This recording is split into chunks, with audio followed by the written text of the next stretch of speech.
అతడు నాతో మాటలాడి ఆ సంగతి నాకు తెలియచేసి ఇట్లా నేను దానియేలు నీకు గ్రహింప శక్తి ఇచ్చుటకు నేను వచ్చి తిని నీవు బహు ప్రియుడవు గనుక నీవు విజ్ఞాపన చేయ ఆరంభించినప్పుడు ఈ సంగతిని నీకు చెప్పుటకు వెళ్ళవలెనని ఆజ్ఞ బయలుదేరెను. దేవునికి స్తోత్రం కలుగును గాక. హల్లెలూయా. చూడండి ఒకసారి, దర్యావేషు కాలంలో జరుగుతున్న మాటలు ఇవన్నీ కూడా. దానియేలు ఒకానొక సమయంలో ప్రార్థన చేస్తుంది. 21వ వచనం చదువుకుంటే, నేను ఇలాగు మాటలాడుచు ప్రార్థన చేయుచునుండగా మొదట నేను దర్శనమందు చూచిన అతి ప్రకాశమానుడైన గబ్రియేలును ఆ మనుష్యుడు సాయంత్రము బలి అర్పించు సమయమున నాకు కనబడి నన్ను ముట్టెను. నాకు కనబడి ఏం చేశాడు? చెప్పాలి ఏం చేశాడట? దానియేలు ఏం చేశాడట? అంటే ఈ కార్యము దూత ద్వారా జరిగించింది ఎవరు? జరిగించింది ఎవరమ్మా? దేవాతి దేవుడు. దర్యావేషు కాలంలో దానియేలు ప్రార్థన చేస్తూ ఉన్నాడు. పరిస్థితులన్నీ కూడా ప్రతికూలంగా మారిపోయాయి. దానియేలు చేతుల్లో ఏమీ లేవు. భయంకరమైన సిచ్యువేషన్స్ ఆ ప్రాంతంలో జరుగుతూ ఉన్నాయి. అటువంటి సమయంలో దానియేలు ప్రార్థన చేస్తూ ఉన్నప్పుడు దేవుడు తన దూతను ఆజ్ఞాపించి ఉన్నాడట. దేవునికి స్తోత్రం కలుగును గాక. అందుకే బైబిల్లో ఆయా సందర్భాల్లో అంటాడు, దేవుడు తన దూతను ఆజ్ఞాపించి తన ప్రజలను రక్షించెను. ఏం చేశాడట దేవుడు? తన దూతను ఆజ్ఞాపించి. అంటే దేవుడు ఎవరికి ఆజ్ఞాపిస్తున్నాడు? దానియేలు కోసం దేవుడు తన దూతను ఆజ్ఞాపించి ఉన్నాడు. దానియేలు సిచ్యువేషన్స్ అన్ని కూడా గమనించి ప్రార్థన చేస్తున్నాడు. ప్రభువా, ఈ ప్రతికూలమైన వాతావరణాన్ని నేను ఎలా తట్టుకోవాలి? ఈ ప్రతికూలమైన సందర్భాన్ని ఎలా ఎదుర్కోవాలి? ఈ ప్రతికూలమైన సిచ్యువేషన్ని నేను ఎలా ఓవర్కమ్ చేయాలని చెప్పి దానియేలు దేవుని సన్నిధిలో ప్రార్థన చేస్తుండగానే దేవుడు అన్నాడట, గబ్రియేలు దూత, నువ్వు వెళ్ళు. ఎక్కడికి వెళ్ళాలి? ఎవరి దగ్గరికి వెళ్ళాలి? దానియేలు దగ్గరికి వెళ్ళాలి. వెళ్ళి నెంబర్ 1, దానియేలుకి ఒక ప్రత్యక్షత, ఒక దర్శనము అనుగ్రహించబడాలి.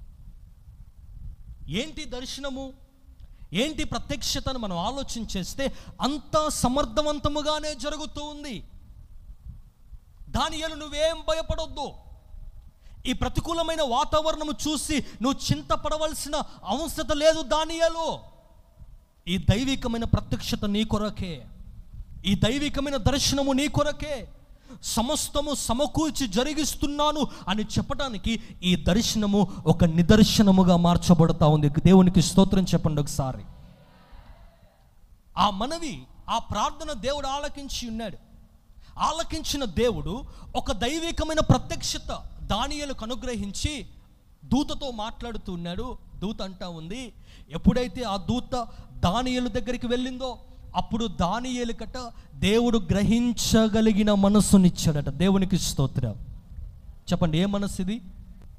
గ్రహించగలిగిన మనస్సు, గ్రహించే శక్తి.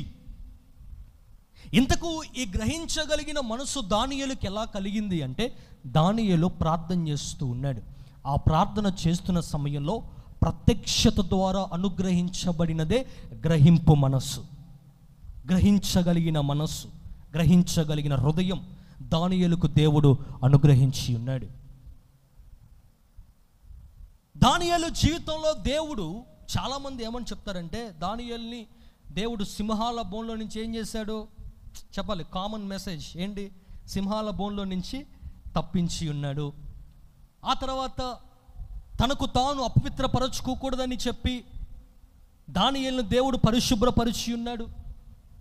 ఆ తర్వాత దానియేలుకి క్లిష్టమైన పరిస్థితులలో దానియేలును దేవుడు సంరక్షించాడు, పోషించాడని చెప్పి చాలాసార్లు మనం మాట్లాడుకుంటాం. కానీ ఖచ్చితమైన వాస్తవము, అద్భుతమైన రీతిలో ఒక అద్భుతమైన క్రియ తన భక్తుడైన దానియేలు జీవితంలో దేవుడు జరిగించింది ఏంటి అంటే ఒక గ్రహింపు కలిగిన మనసు దానియేలుకు దేవుడు అనుగ్రహించి ఉన్నాడు. అన్నిటికంటే శ్రేష్టమైన అనుభవం ఇది. ఏంటి అనుభవము? గ్రహించగలిగిన హృదయము, గ్రహించగలిగిన మనస్సు, గ్రహించగలిగిన శక్తి. ప్రతి క్రైస్తవునికి అవసరమైన ఒక ఉన్నతమైన ఆలోచన, శ్రేష్టమైన ఉద్దేశము, కావలసిన విషయం ఏంటి అంటే గ్రహించగలిగిన మనసు ప్రతి ఆత్మీయునికి అవసరం. ఆనాడు దానియేలు జీవితంలో దేవుడు ఎలా అయితే గ్రహించగలిగిన హృదయం ఇచ్చాడో, ఈరోజు సంఘములో నీకు, నాకు, మనందరికీ కూడా దేవుడు గ్రహించగలిగిన శక్తిని దేవుడు అనుగ్రహించునుగాక. అయ్యా, ఏంటి గ్రహించగలిగిన శక్తి, గ్రహింపు కలిగిన మనసు ఎందుకు అవసరమా? ఖచ్చితంగా అవసరమే. గ్రహింపు అంటే అర్థం ఏంటో తెలుసా? గ్రహించగలిగిన మనస్సు అంటే అర్థం ఏంటో తెలుసా? ఆలోచించగలిగిన మనస్సు. ఇది మంచిదా చెడ్డదా అని ఆలోచించేదే గ్రహించటం. ప్రతి క్రైస్తవునికి అవసరమైన ఒక మంచి వ్యక్తిత్వము ఏంటి అంటే గ్రహించగలిగిన మనస్సు. ఈరోజు మనకేం కావాలి చెప్పండి? ఆస్తి కావాలా? డబ్బులు కావాలా? అంతస్తులు కావాలా? వెండి బంగారాలు వజ్ర వైడూర్యాలు కావాలా? గొప్ప గొప్ప లోక సంబంధమైన విషయాలు కావాలి? ఏం కావాలి? అన్నిటికంటే శ్రేష్టమైనది ఏంటి? ఒక ఆత్మీయునికి అన్నిటికంటే శ్రేష్టమైన అనుభవము, కావలసిన అనుభవము గ్రహించగలిగిన మనస్సు, గ్రహించగలిగిన శక్తి, గ్రహించే హృదయము చాలా అవసరం. ఎందుకో తెలుసా? ఈ రోజుల్లో చాలామందికి లేని అనుభవం ఇదే. ఏది మంచిది ఏది చెడ్డదో గ్రహించలేని స్థితిలో నువ్వు ఉన్నావు. నా ఆత్మీయ జీవితాన్ని పాడు చేసే విషయం ఏంటో గ్రహించలేని సిచ్యువేషన్లో నువ్వు ఉన్నావు. నిన్ను లోకములో పడివేసే విషయాలు ఏవేవైతే ఉన్నాయో ఆ విషయాలు ఏది మంచిదో ఏది చెడ్డదో ఆ విషయాలు గ్రహించలేని అనుభవంలో నువ్వు ఉన్నావు. అందుకే కదా నువ్వు పడిపోయేది పాపంలో. అసలు ఎందుకు పడిపోతూ ఉన్నావు? ఎందుకు నీ కాలు పదే పదే జారిపోతూ ఉంది? ఎందుకు ప్రతిసారి అపరాధిగా మిగిల్చబడతా ఉన్నావు? ఎందుకు నీ హృదయ ఆలోచనలు స్థిరముగా ఉండట్లేదు? ఎందుకు నీ యవన కాలంలో తొట్టిల్లిపోతూ ఉన్నావంటే నీకు గ్రహించగలిగిన మనస్సు నీకు లేదు, గ్రహించే మనస్సు నీకు లేదు. ఒకవేళ నీకు గ్రహించే మనసు ఉంటే నువ్వేమనుకుంటావో తెలుసా? అయ్యా, ఈ వ్యసనము నా ఆత్మీయ జీవితాన్ని పాడు చేస్తుంది కాబట్టి ఈ వ్యసనము నా జీవితంలోకి నేను రానివ్వను. అది గ్రహించగలిగిన మనసు. నేను త్రాగితే నా కుటుంబం అస్తవ్యస్తంగా మారుతుంది. వ్యభిచారము, జారత్వము, అబద్ధము, లోక సంబంధమైన ఆశలు, లోక సంబంధమైన క్రియలు నా జీవితంలో ఉంటే నా ఆత్మీయ బ్రతుకు కుక్కలు చింపిన విస్తరల వలె మారిపోతుంది అని నువ్వు గ్రహిస్తే నీకు గ్రహించగలిగిన మనస్సు నీలో ఉన్నట్టు. ప్రతి ఆదివారము చెప్తున్న వాక్యాన్ని నువ్వు గ్రహిస్తే నీకు గ్రహించగలిగిన హృదయము నీకు ఉన్నట్లు. ప్రార్థనలో గ్రహింపు ఉండాలి, ఉపవాసములో గ్రహింపు ఉండాలి, విశ్వాస జీవితంలో గ్రహింపు ఉండాలి. గ్రహించగలిగిన మనస్సు, గ్రహించగలిగిన హృదయము, ఈ గ్రహించగలిగిన మనసే నిన్ను పాపములో పడనివ్వకుండా చేస్తుంది, దేవుణ్ణి ముఖదర్శనం అనుభవించేలా చేస్తుంది, దేవుని యొక్క రెండవ రాకడలో దేవుణ్ణి ఎదుర్కొనేలా చేస్తుంది. గట్టిగా చప్పట్లు కొడుతూ యేసయ్య నామాన్ని మహిమపరుద్దాం. హల్లెలూయా. గ్రహించగలిగిన మనస్సు మనకు కావాలి, గ్రహించే హృదయము నీకు కావాలి, గ్రహించే కనులు నీకు కావాలి, గ్రహించే ఆలోచన నీకు కావాలి. గ్రహింపు గ్రహింపు గ్రహింపు ఆత్మ సంబంధమైన గ్రహింపు నీకు చాలా ప్రాముఖ్యం. చాలాసార్లు మనం ప్రార్థన చేస్తూ ఉంటాం, ఏమన్నా తెలుసు? అయ్యా, గ్రహించే హృదయము, చెప్పాలి, గ్రహించే మనసు నాకు. కొంతమందిని వాక్యం కొరకు ప్రార్థన చేయమంటే ఏం చేస్తారో తెలుసు? అయ్యా, వినగలిగిన చెవులు, చెప్పాలి, ఇంకా వినగలిగిన చెవులు, గ్రహించే ఉందా? వినగలిగిన చెవులున్నా నీకు అర్థం కాదు వాక్యం. వినగలిగిన చెవులు ఉన్నప్పటికీ కూడా ఆ వాక్యం నీ చెవుల్లోకి వెళ్ళట్లే, చెవుల్లో నుంచి హృదయంలోకి వెళ్ళట్లే, ఈ చెవుల్లో నుంచి ఈ చెవుల్లోకి పోతుంది. ఒకసారట ఒక ప్రాంతంలో ఒక పాస్టర్ గారు, ఒక డాక్టర్ గారు, ఒక లాయర్ గారు ఉన్నాడట. వీళ్ళు ముగ్గురు కలిసి వేటకెళ్ళారు.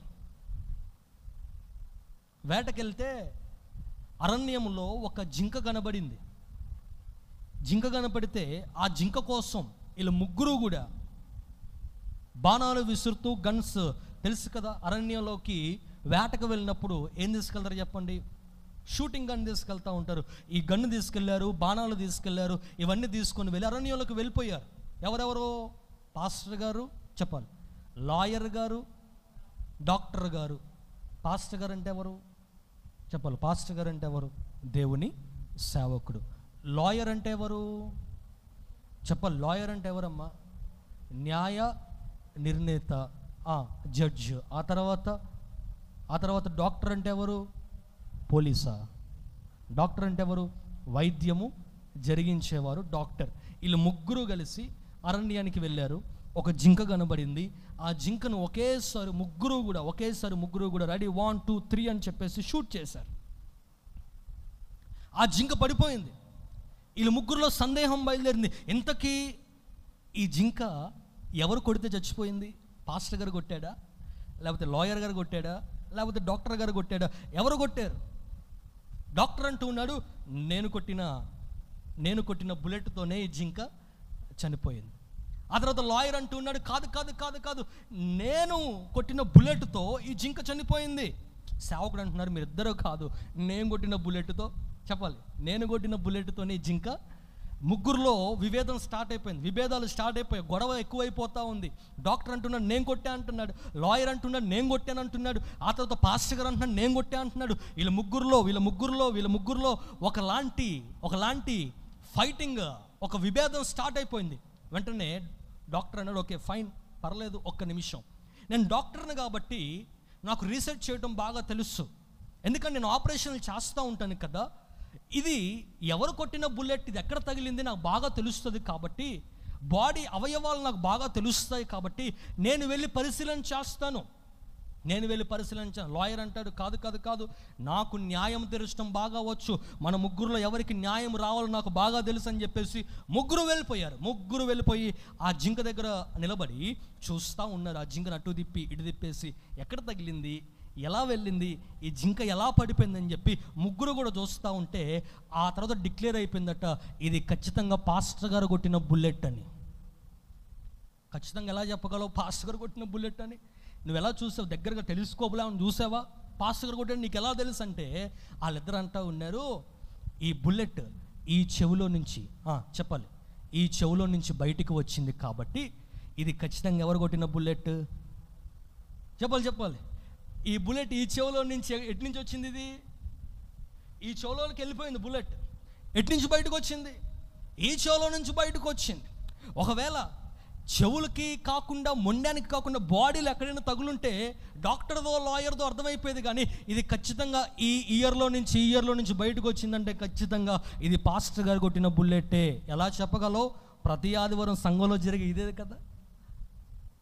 చెప్పాలి, ప్రతి ఆదివారం సంఘంలో జరిగే ప్రక్రియ ఇదే కదా. విశ్వాసులందరూ కూడా చక్కగా వాక్యాన్ని వింటున్నట్టు గ్రహించి, వాక్యాన్ని వింటున్నట్టు నటిస్తూ, ఈ చెవులో విన్న వాక్యము ఎటు వెళ్తుంది బయటికి? చెప్పాలి, ఎటు వెళ్ళిపోతూ ఉంది? ఈ చెవులో నుంచి బయటికి వెళ్ళిపోతూ ఉంది కదా. ఈ చెవుల్లో నుంచి వాక్యం లోపలికి వెళ్ళిపోయి ఎక్కడుండిపోవాలి చెప్పండి? వాక్యము హృదయములో ఉంచబడాలి. అందుకే భక్తుడు దావీదు అంటాడు, నీ వాక్యము నా హృదయములలో నేను దాచుకొని ఉన్నాను. ధర్మశాస్త్రములో ఉన్న ప్రతి మాటను నా హృదయములో ఏం చేశాను? నేను దాచుకొని ఉన్నాను. వాక్యము ఇక్కడి నుంచి విని ఇటు నుంచి బయటికి వెళ్ళిపోవడం కాదు, విన్న వాక్యము నీ హృదయంలో నువ్వేం చేయాలి? దాచిపెట్టుకోవాలి. ప్రతి ఆదివారం విన్న వాక్యాన్ని దాచిపెట్టుకోవాలి. ప్రతి విజ్ఞాపన ప్రార్థనలో విన్న వాక్యము నీ హృదయంలో పదిలము చేసుకోవాలి. ప్రతి కుటుంబ ఆశీర్వాద ప్రార్థనలో వెదజల్లబడుతున్న దేవుని యొక్క వాక్యము వినడం మాత్రమే కాదు, విన్న వాక్యము నీ హృదయంలో ఏం చేయాలి? దాచిపెట్టుకోవాలి. గ్రహించగలిగిన మనస్సు దానియేలుకి దేవుడు అనుగ్రహించిన శ్రేష్టమైన వరము, శ్రేష్టమైన కార్యము. గ్రహించగలిగిన మనస్సు దానియేలుకు దేవుడిచ్చాడు. ఎందుకో తెలుసా? దానియేలు రాజుగారి దగ్గరికి వెళ్ళినప్పుడు రాజు భుజించు పానము కానీ ద్రాక్షారసం కానీ త్రాగితే నేను అపవిత్రుడిగా మార్చబడతానని దానియేలు ముందే గ్రహించాడు. అంటే ఇంతకీ దానియేలులో ఈ ద్రాక్షారసం తాగితే నేను పాపునిగా మార్చబడతానని దానియేలుకి ఎలా తెలిసింది? ఎవరైనా చెప్పారా? చెప్పండి, ఎవరైనా చెప్పారా? ఎవరు చెప్పలేదు కదా. ఎవరు చెప్పకపోయినా ఇది త్రాగితే నేను అపవిత్రుడిగా మార్చబడతాను అని దానియేలుకి ఎలా తెలిసిందంటే గ్రహించే మనసు దానియేలుకుంది. గ్రహించగలిగిన మనసు దానియేలుకుంది. అట్టి మనస్సు దేవుడి రాత్రి నీకు అనుగ్రహించునుగాక. హల్లెలూయా. ఇదే విషయాన్ని యేసుక్రీస్తు ప్రభువు అన్నాడు. మత్తయి సువార్త 13వ అధ్యాయం 14వ వచనం. మత్తయి సువార్త 13వ అధ్యాయం 14వ వచనంలో అద్భుతమైన మాట అక్కడ రాస్తూ ఉన్నాడు. ఈ ప్రజలు కన్నులారా చూచి, నీ ప్రజలు కన్నులారా చూచి, చెవులారా విని, హృదయముతో గ్రహించి, మనసు త్రిప్పుకొని, నా వలన స్వస్థత పొందకుండునట్లు వారి హృదయము క్రొవ్వినది, వాళ్ళ హృదయము క్రొవ్వినది, వారి చెవులు వినుటకు మందములైనవి, వారు తమ కన్నులు మూసుకొని ఉన్నారు, గనుక మీరు వినుట మట్టుకు విందురు గాని, ఈ మాట చూడండి, వీరు వినుట మట్టుకు విందురు గాని గ్రహింపరు, చూచుట మట్టుకు చూతురు గాని, చూడడానికి చూస్తున్నారు గాని ఎంత మాత్రమును తెలుసుకొనరు. ఎంత మాత్రము వాళ్ళకేం అవట్లేదు, అర్థము కావట్లేదు. చాలు చూడండి ఒకసారి, ఎవరి మాట చెప్తున్నారు? ఈ మాట చెప్పేది ఎవరు? స్వయాన యేసుక్రీస్తు ప్రభు వారు చెప్తున్న మాట ఇది. ఏమంటున్నాడు యేసుక్రీస్తు ప్రభు అంటే, ఈ మనుషులు చూచుట మట్టుకు చూస్తున్నారు, వినుటకు వాళ్ళ చెవులు మందమైపోతూ ఉన్నాయి. మాటలు వింటున్నారు కానీ అవి గ్రహించట్లేదు. ఈ రాత్రి యేసుక్రీస్తు ప్రభు నీతో సూటిగా మాట్లాడుతూ ఉన్నాడు. ఈ ఆన్లైన్లో దేవుడు నీతో మాట్లాడుతూ ఉన్నాడు. ఈ యూట్యూబ్లో దేవుడు నీతో మాట్లాడుతూ ఉన్నాడు. ఈ సోషల్ మీడియాలో దేవుడు నీతో మాట్లాడుతూ ఉన్నాడు. నీకు గ్రహించగలిగిన మనసు నీకు కావాలి, గ్రహించే హృదయము నీకు కావాలి, గ్రహించే స్థితి నీకు కావాలి. గ్రహించగలిగిన మనసు నీకు చాలా ప్రాముఖ్యం. యేసయ్య అంటున్నాడు, వీళ్ళు చూడడం మట్టుకు చూస్తున్నారు. ఏం చూస్తున్నారు? దేవుడు చేసే ఆశ్చర్యాలు చూస్తున్నారు, దేవుడు జరిగించే గొప్ప కార్యాలు చూస్తున్నారు, దేవుడు నీ కుటుంబంలో చేసిన గొప్ప ఉద్దేశాలను చూస్తున్నా కానీ నీకు గ్రహింపు లేదు నీకు. అవి అర్థం కావట్లేదు, ఆ విషయాలు అర్థం కావట్లేదు. మందబుద్ధి. చాలామందికి గ్రహించే హృదయం లేదు. అయ్యో, దేవుడు నాకు మంచి ఉద్యోగం ఇచ్చాడు, ఈ ఉద్యోగం ద్వారా దేవుడిని ఏం చేయాలి? మహిమపరచాలి. అది గ్రహించే మనస్సు. దేవుడు నాకు చక్కని బలం ఇచ్చాడు, శక్తి, ఆరోగ్యం ఇచ్చాడు, యవన కాలము దేవుడి కాడి మొయ్యాలి. అది గ్రహించే మనస్సు. నా ఆత్మీయ జీవితం దిగజారిపోతుంది, నేను మరలా నా ఆధ్యాత్మికమైన జీవితాన్ని నిలబెట్టుకోవాలి అనుకోవటం గ్రహించగలిగిన మనస్సు. ఒకానొక సమయంలో నీకు అనారోగ్యం ఉంది కదా, చచ్చే స్థాయిలో ఉన్నావు కదా, హాస్పిటల్లో దిప్పినా కానీ నీ రోగం పోలేదు కదా, యేసయ్య దగ్గర తీసుకొస్తే సేవకులు ప్రార్థన చేస్తే దేవుడు స్వస్థపరిచాడు కదా, ఆ గ్రహింపు నీకుందా? ఆ కృతజ్ఞత నీకుందా? అద్భుతాలు చూస్తున్నావు కదా, తోటి విశ్వాసుల దగ్గర ఆశ్చర్యకార్యాలు చూస్తున్నావు కదా, అందరూ సాక్ష్యాలు చెప్తా ఉంటే వాళ్ళ పట్ల దేవుడు చేసిన కార్యాలు నువ్వు గ్రహిస్తున్నావు కదా, చూస్తున్నావు కదా, అయినా గ్రహింపు నీకు రావట్లేదా? ఇంకా దేవుడు అంటే అర్థం కావట్లేదు, ఇంకా ప్రార్థన అంటే అర్థం కావట్లేదు, ఇంకా విశ్వాసములు ఎలా ఎదగాలో తెలియట్లేదు. గ్రహించే మనసు లేక ఎదుగుదల లేదు, గ్రహించే శక్తి లేక ఎదుగుదల లేదు. స్వయాన యేసయ్య అంటున్నాడు, వీళ్ళు వినుట మట్టుకు వింటున్నారు కానీ వాళ్ళ చెవులు మందముగా మారిపోయాయి. కొంతమంది ఈరోజు ఎలా తయారైపోయారంటే విని విని విని విని విని విని వాక్యాలు విని విని విని విని విని ఎలా అయిపోయిందంటే వీళ్ళు ఎలానే చెప్పుకుంటారులే, వీళ్ళు ఇట్లనే వాక్యం చెప్పుకుంటూ పోతారు, ఏం వింటాం, ఎప్పుడు వినే వాక్యాలేగా అనుకుంటారు చాలామంది. ఎందుకు ప్రతిసారి దేవుడు నీకు వాక్యానికి సమయం ఇస్తున్నాడంటే ఆయన రాకడ అతి సమీపంలో ఉంది. ప్రైజ్ ది లార్డ్, హల్లెలూయా. దేవుని రాకడ అతి సమీపంలో ఉంది కాబట్టి నీ జీవితము మార్చుకోమని చెప్పడానికే పదే పదే పదే దేవుడు నీకు వాక్యాన్ని వినిపిస్తూ ఉన్నాడు. కానీ నీకు చెవులు మందమెక్కాయట, గ్రహించే మనసు నీకు లేదట. వాక్యాన్ని వింటున్నావు కానీ గ్రహించట్లేదు. పాపము చెయ్యొద్దు అని వాక్యం చెప్తా ఉంటే గ్రహించట్లే. ప్రార్థనలో గ్రహింపు లేదు, అపవాది నీ వెంటబడుతున్నా నీకు అర్థమవుతుందా? హలో, సాతాను నిన్ను వెంటబడుతుందా నీకు అర్థమవుతుంది? నిన్ను వెంబడిస్తుందా నీకు అర్థం? నీకు గ్రహింపు వస్తుందా? నీ కుటుంబాన్ని పాడు చేయాలని అపవాది కంకణం కట్టుకుని నీ గ్రహింపు ఉందా? నీ పిల్లల్ని సెల్ ఫోన్లో పాడు చేయాలని అపవాది వెంటాడుతున్న నీ గ్రహింపు ఉందా? నీకు అప్పుల భారాలు, ఆర్థిక శోధనలు, అనారోగ్య శోధనలు అపవాది తీసుకొని రావాలని, ఎక్కువ చేయాలని అపవాది వెంటాడుతున్నాడు గ్రహింపు ఉందా? కొంతమందికి అపవాది వెంబడిస్తున్నాడు అనే గ్రహింపు కూడా లేదు. చాప కిందకి నీళ్ళు వచ్చిందాక అర్థం కావట్లేదు చాలామందికి. జీవితం పాడైందాక అర్థం కావట్లేదు చాలామందికి. బ్రతుకు పాడైందాక అర్థం కావట్లేదు చాలామందికి. ఆఖరికి అన్నీ పోగొట్టుకొని రిక్తురాలుగా మార్చబడిందాక చాలామందికి గ్రహింపు రావట్లేదు. ఆత్మీయుడా, ఈరోజు నీ కన్నులు తెరవబడునుగాక, నీ మనోనేత్రాలు తెరవబడునుగాక. దేవుడు నీకు గ్రహించే శక్తి ఈ రాత్రి శీఘ్రముగా నీకు అనుగ్రహించవచ్చునుగాక. నీకు గ్రహించగలిగిన మనస్సు దేవుడు నీకు ఇవ్వాలని కోరుతున్నాడు. గ్రహించు, ఆత్మలో గ్రహించు. అపవాది వెంటాడుతున్నాడు, గ్రహించు. శోధనలు ఎక్కువవుతున్నాయి, గ్రహించు. నీ ప్రార్థన బ్రతుకు బాగలేదు, గ్రహించు. నీ విశ్వాస జీవితం బాగలేదు, గ్రహించుకో. గ్రహించే బుద్ధి నీకు కావాలి, గ్రహించే శక్తి నీకు కావాలి, గ్రహించే మనసు నీకు కావాలి. ఇంకా గ్రహించకుండా, ఇంకా తెలుసుకోకుండా, ఇంకా ఆలోచన లేకుండా నువ్వు ప్రయాణము చేస్తూ ఉంటే ఈ ప్రయాణము గమ్యము లేని ప్రయాణమే.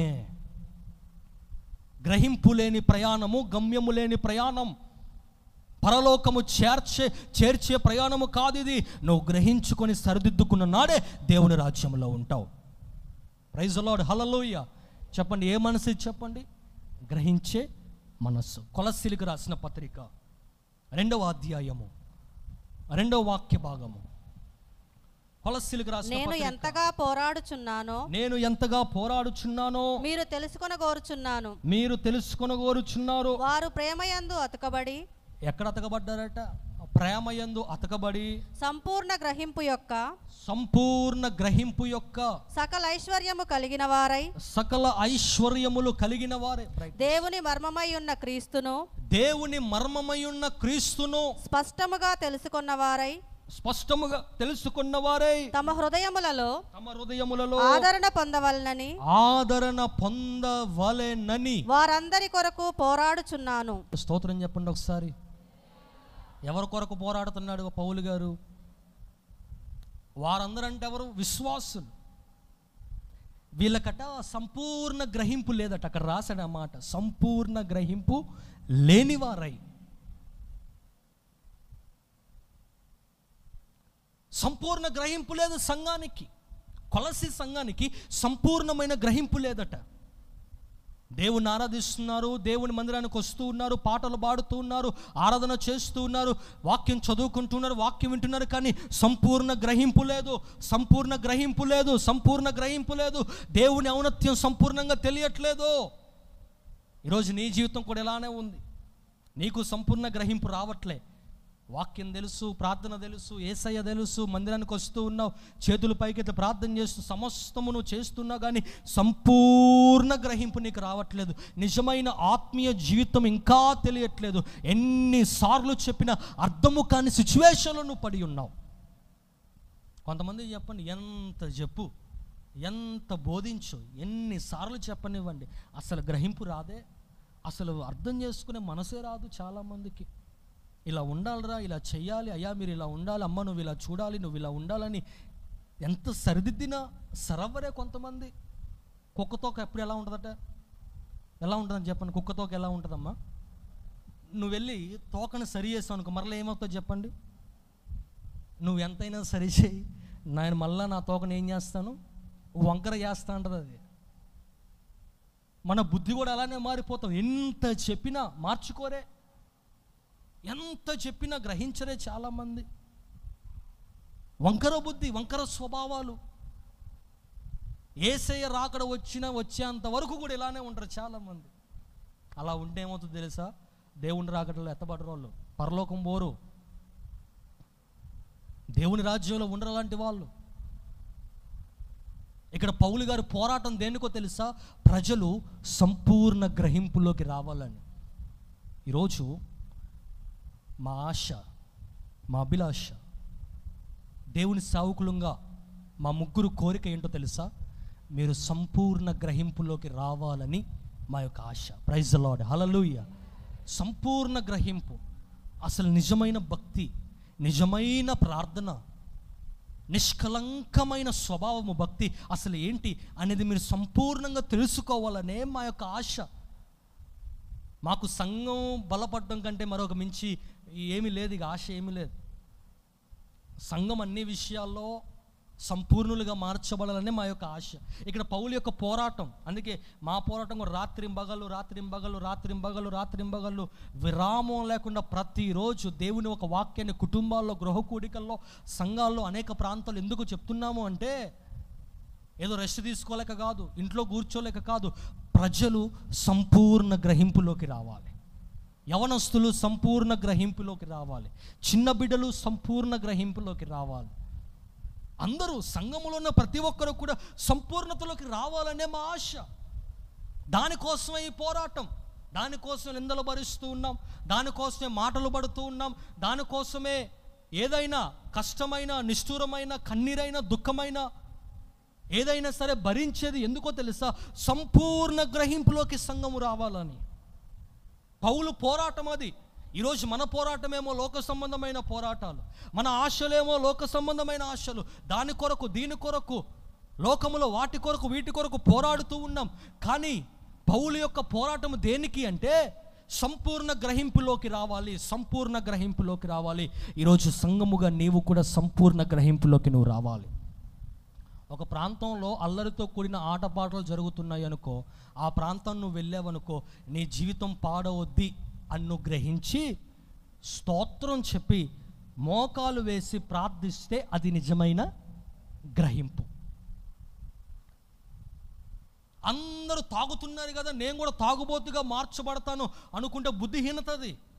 వాళ్ళు తాగుతూ ఉన్నారు, నేను పరిశుద్ధంగా జీవించాలి, ప్రభు రొట్టె, ప్రభు బల్ల తీసుకుని, ప్రభు శరీరము, ప్రభు యొక్క రక్తం తీసుకుంటూ ఉన్నాను కదా, నేను నిష్కలంకమైన జీవితంతో జీవించాలనుకోవటం నిజమైన భక్తి.